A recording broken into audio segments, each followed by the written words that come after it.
Good morning, it's 10 o'clock. I'm Cassie Cho, and it's time for Easy News on ICRT.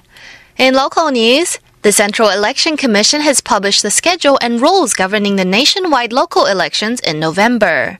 A record high 11,130 public servants will be chosen for 9 categories of elected office in the 9-in-1 elections, the largest in Taiwan's history. The commission says it will accept official candidacy registrations September 1st through 5th ahead of the November 29th vote. The commission says media are barred from releasing any opinion polls beginning November 19th, 10 days ahead of voting day. The former deputy head of the Mainland Affairs Council says he will actively cooperate with the probe in order to clarify the facts. Investigation Bureau officials allege that Zhang Shenyao, who stepped down last week, had been recruited as a spy for China. Zhang says he carried out public and private negotiations with China as he was instructed by the president, the Secretary General of the National Security Council, and the Minister of the MAC. The MAC initially said Zhang stepped down for family reasons, which Zhang himself denied. The council later said it had launched an administrative investigation into matters relating to his work and eventually announced that it had sent Zhang's case to the Investigation Bureau. And South Korean pop sensation Psy will perform in Taiwan in October, along with several other artists from his country. South Korean record label and talent agency YG Entertainment says the concert will take place at Taoyuan County Stadium October 25th. It will feature Psy and other artists such as the band Big Bang, girl group 2NE1, alternative hip-hop group Epic High, and male group Winner. The Taipei show is part of a worldwide concert tour by YG artists that began in April in Japan.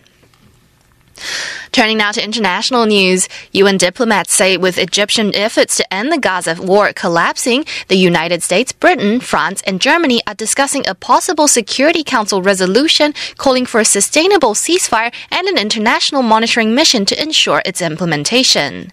Diplomats said the U.S., Israel's main ally, had joined the European effort to produce a resolution that would call for a ceasefire and advance the goal of a durable peace. Another diplomat said both Israeli and Palestinian officials have privately suggested Security Council action would be helpful in persuading their constituents to accept measures to end the conflict. The Gaza war has killed more than 2,000 Palestinians and 67 people on the Israeli side.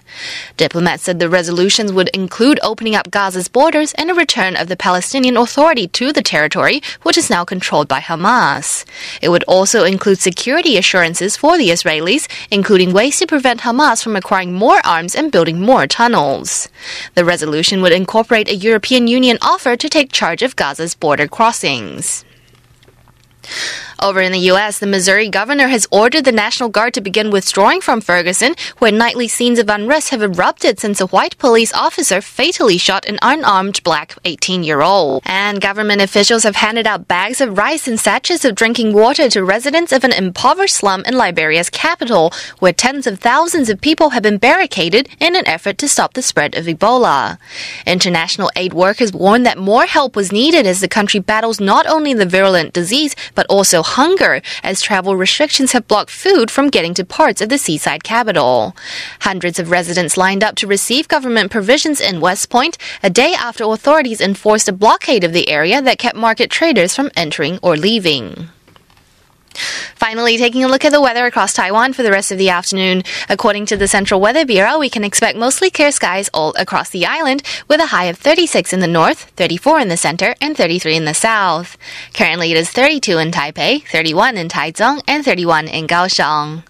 That's it for Easy News today. Remember, you can download a slower version of the news as well as a transcript with select vocabulary in Chinese on our website, www.icrt.com.tw. Just look for Easy News. And for more news with complete Chinese translation, check out our ICRT Daily News app, available for download in the App Store.